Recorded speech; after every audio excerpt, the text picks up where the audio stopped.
Je n'ai pas besoin de Dieu. Vérité ou mensonge? Restez avec nous, c'est l'heure de la bonne nouvelle.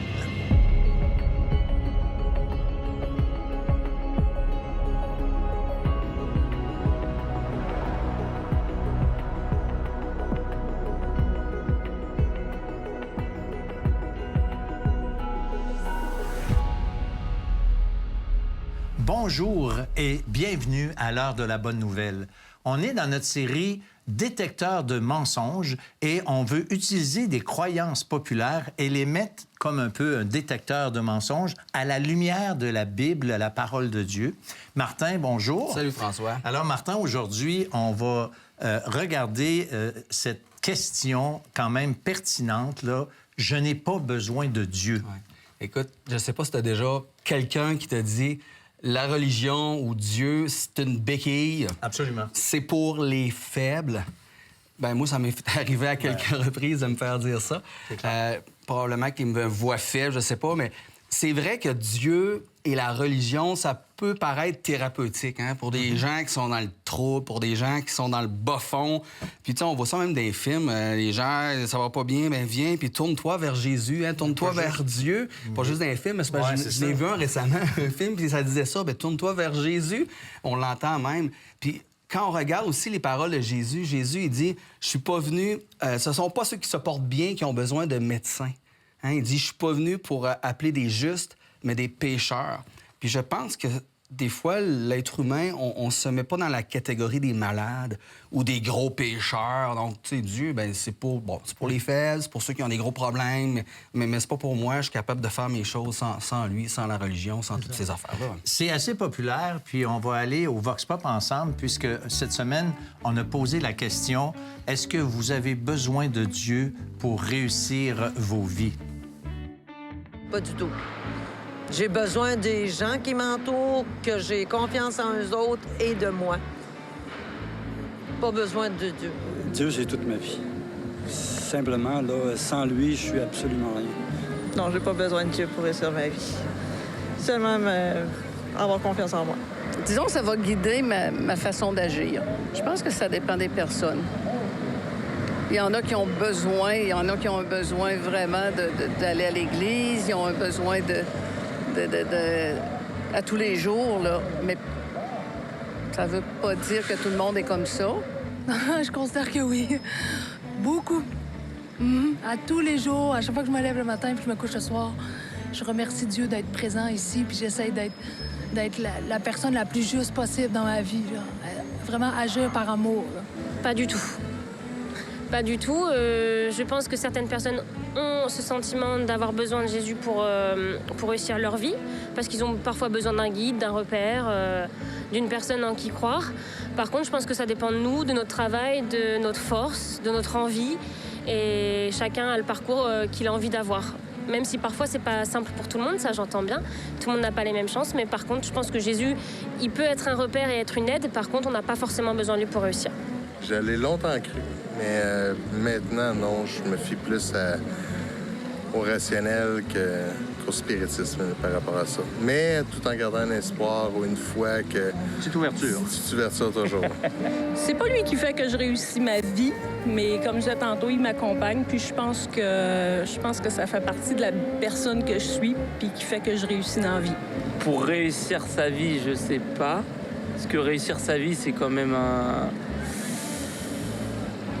Voilà, ça a un sens différent pour chacun. Réussir sa vie, pour quelqu'un, ça peut être simplement être riche. Pour d'autres, ça peut simplement avoir fondé une famille, avoir des enfants. Et ça, voilà. Alors, Dieu, on peut le solliciter pour réussir tout ça, mais chacun peut faire en sorte de mettre du sien pour réussir sa vie. Il y en a plusieurs qui ont dit non, j'ai pas besoin de Dieu, j'ai confiance en moi. Hein, on fait confiance. Puis c'est populaire aujourd'hui, la confiance en soi. Moi, je ne souffre pas d'un manque de confiance en moi. Mais quand on parle de la vie, de mon couple, de mes enfants, de la famille, de mon travail. C'est gros. Je me fais pas confiance en mes propres ressources. J'ai le goût de bâtir sur quelqu'un de plus grand que moi. Quelqu'un qui est plus fort, qui est tout-puissant, en fait, le Dieu de la Bible. Je me fais pas confiance. Mais encore moins quand on parle des questions existentielles. Ben, là... Dire, qu'est-ce qu'il y a l'autre bord? Ah, ben moi, c'est fini, ou c'est ci, ou c'est ça. Mais tu te bases sur quoi? Ben, je fais confiance en moi. Hey, honnêtement, quand on parle de questions existentielles, moi, je me tourne vers lui qui prétend avoir les réponses, qui est le Dieu de la Bible. Mais tu sais, quand on a besoin de conseils, mettons, je sais pas, un conseil technique, moi, je suis pas technique, mettons, tu sais, puis j'ai pas un problème avec mon ordinateur, bien, j'appelle un de mes gendres qui va me dépanner souvent à distance, tu sais. Pourquoi? Bien, c'est parce que lui, il a des compétences que moi, j'ai pas. Et en ce qui concerne l'existence, notre raison de vivre, ou pourquoi on vit, pourquoi on est ici, bien, c'est pas une bonne idée d'appeler le spécialiste. Et puis, moi, j'allais dans les cégeps, je faisais un genre de sondage, là, informatique. Et puis, une jeune fille, à un moment donné, je n'oublierai jamais, elle dit, moi, ma philosophie dans la vie, c'est, regarde, tu profites de la vie, go, tu y vas, il y a tellement de belles choses, OK, c'est beau. Elle n'avait pas besoin de Dieu. Mais elle n'avait pas besoin de Dieu, justement, c'est ça qu'elle me disait, tu sais. Puis moi, j'ai dit, écoute, ta philosophie, là, qu'est-ce que ça va faire quand que tu vas être au CHSLD ou peut-être qu'il t'arrive un accident puis tu es quadriplégique, profiter de la vie puis tout ça, bien, ça va être fini, tu sais. Fait que c'est pas la meilleure solution. Et puis, tu sais, on a parlé de faiblesse. Moi, je dis que l'important, c'est pas une question de faiblesse, c'est une question d'être en relation avec le Dieu qui nous a créés. Et c'est ça qui donne un sens à nos vies. Alors, on va aller à la pause, puis tout de suite après la pause, Martin et moi, on continue avec vous et on va développer, élaborer sur le sujet. La note de passage, c'est pas 60 %, c'est 100 %. Je dois être 100 % saint, 100 % parfait. La Bible dit qu'on est tous imparfaits. C'est pas une question de je passe sur le test. Non, on est tous pécheurs. Il n'y a personne à 100 %. Mais le Seigneur Jésus-Christ, il était parfait, mais il a été puni à ma place. C'est à cause de lui que je peux être rendu juste. Vous avez des questions ou des commentaires sur ce que vous venez d'entendre? Contactez-nous par téléphone ou réagissez sur les médias sociaux.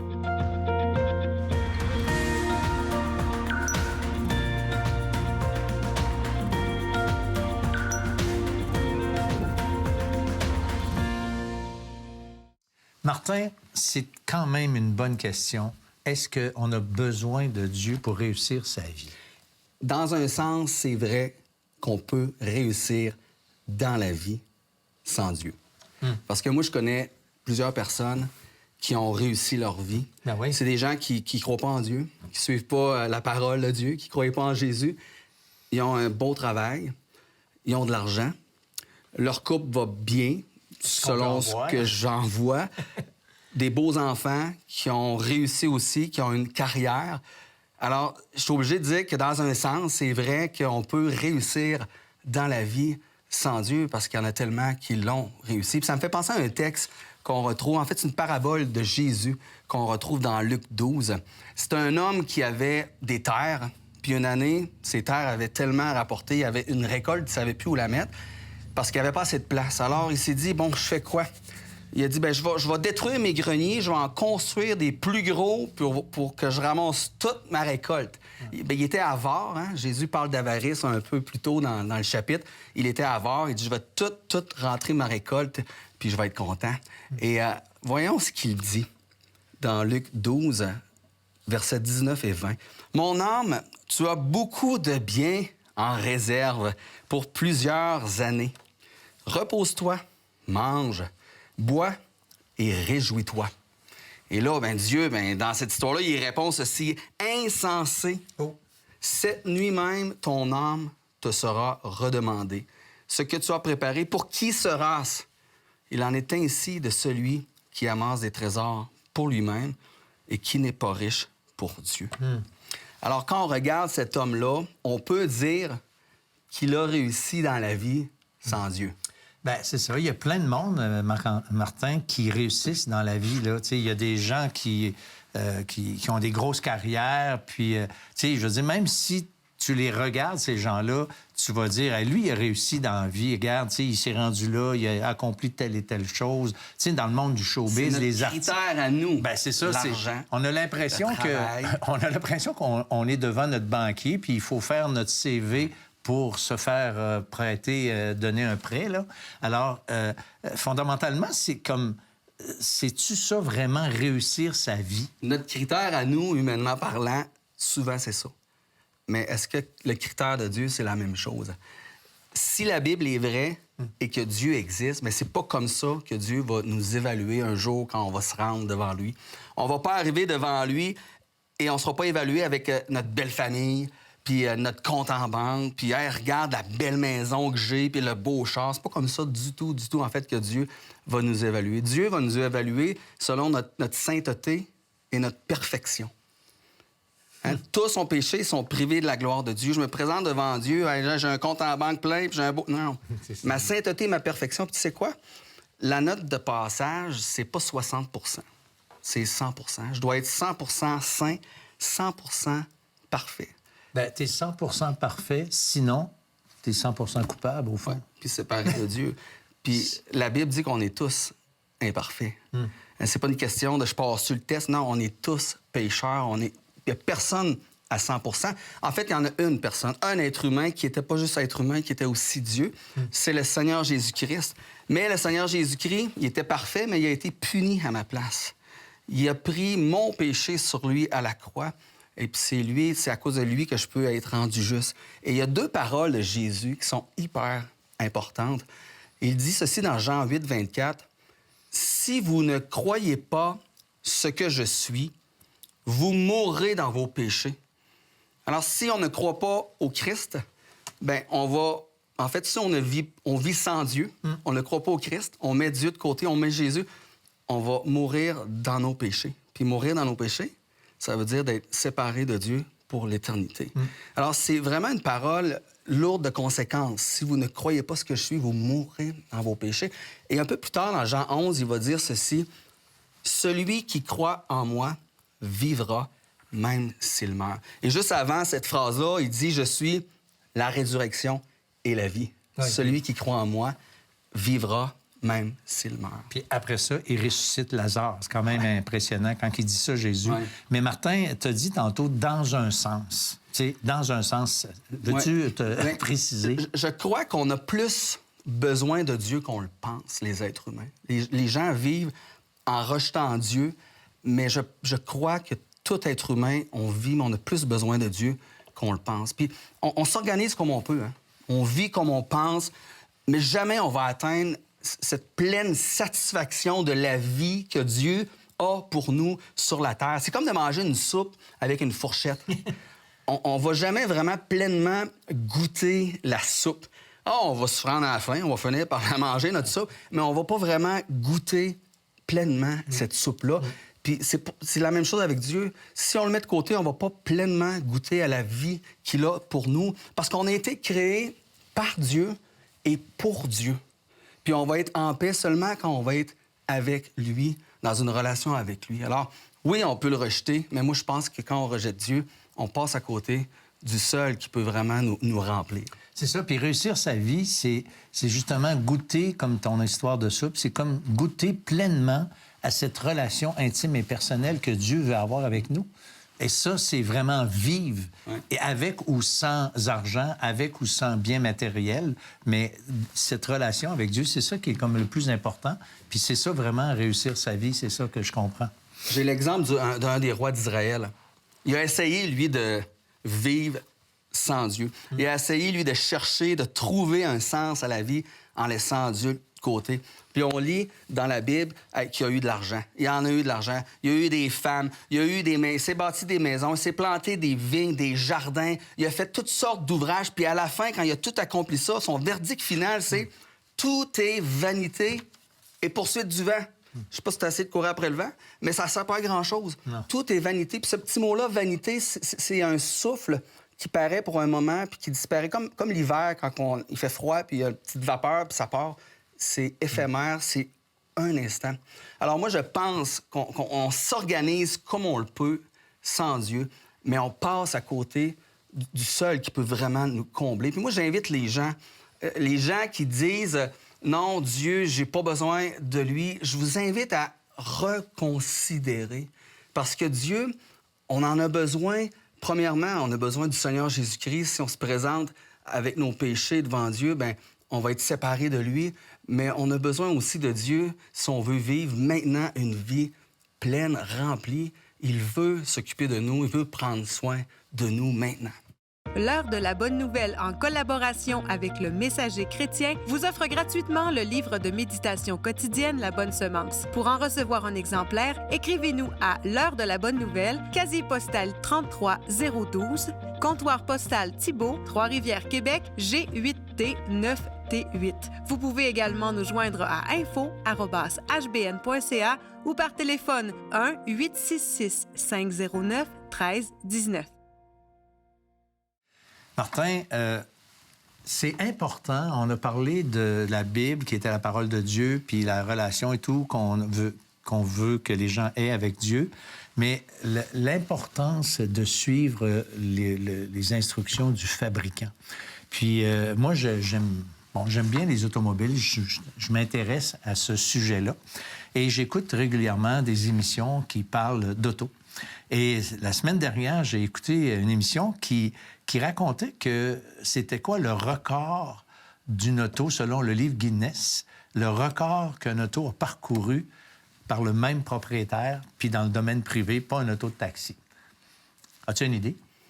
Non, écoute, moi, je suis rendu à 300 000 kilos, puis c'est pas un record. C'est flambant neuf, ça, mon gars, à comparer. Non, mais sérieusement, c'est un propriétaire d'une Volvo qui l'a eu pendant toute sa vie, longtemps, forcément. Et c'est lui qui a accompli le kilométrage. Et il s'est rendu à 5 200 000 kilos. Imagine-toi donc. Oui, une fois, le moteur a été changé, seulement qu'une fois. Mais l'auto est présentement dans un musée. Le monsieur est maintenant décédé. Mais je compte ça parce que je me dis, ce gars-là, il devait être très méticuleux pour faire ses changements d'huile puis suivre les consignes du fabricant. Ouais. On est d'accord avec ça? Ah ouais. Et c'est important. Ouais. En fait, la Bible nous a été écrite pour nous donner des consignes de vie.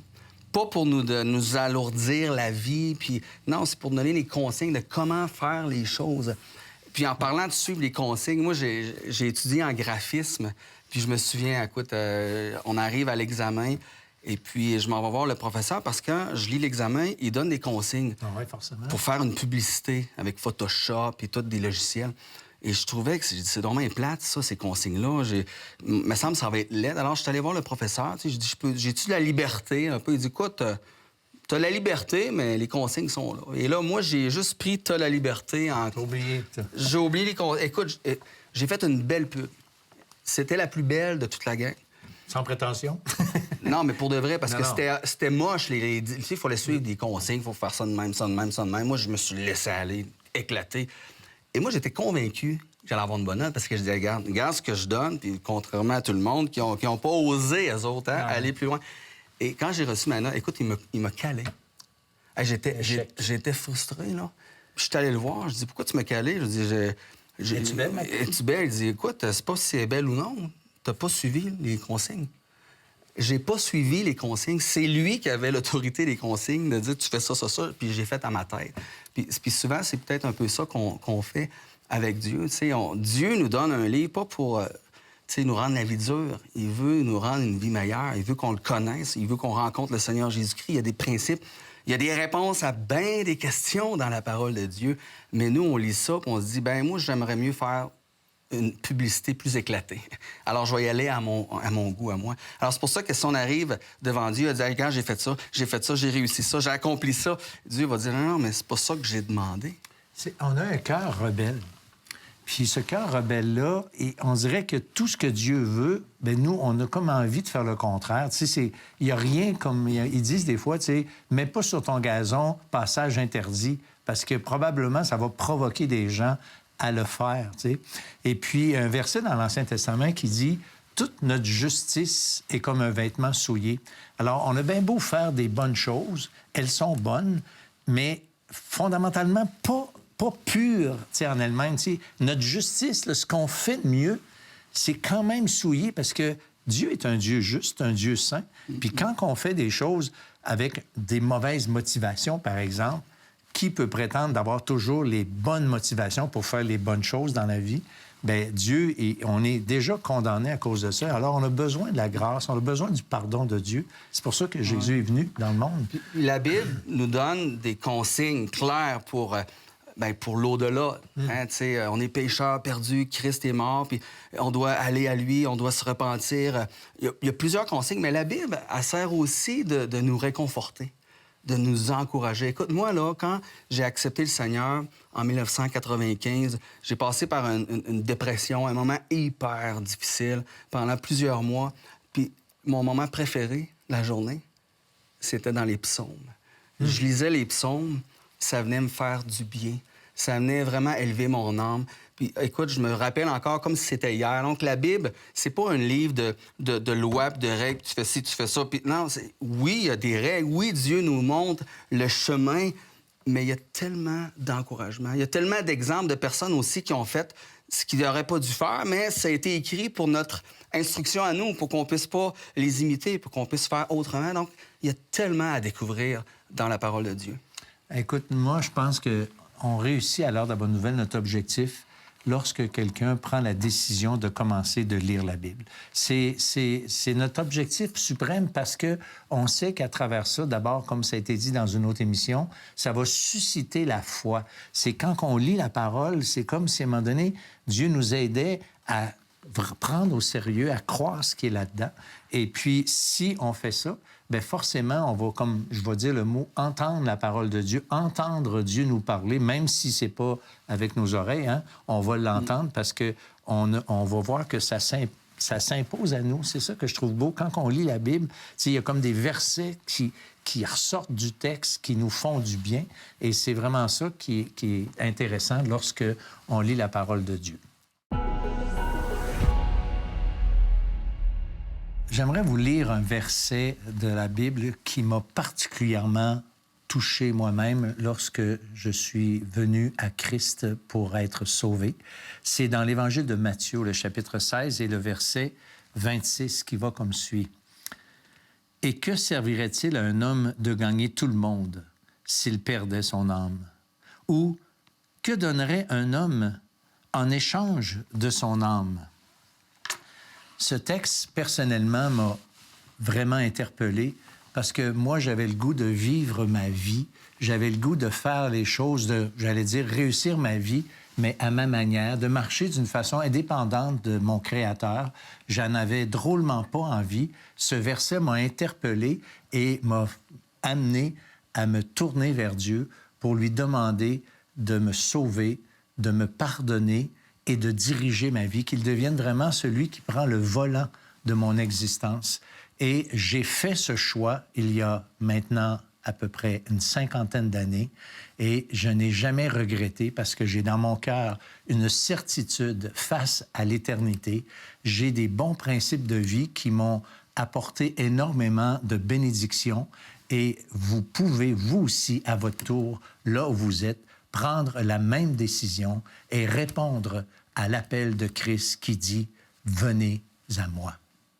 Vous avez des questions ou des commentaires sur ce que vous venez d'entendre? Contactez-nous par téléphone ou réagissez sur les médias sociaux.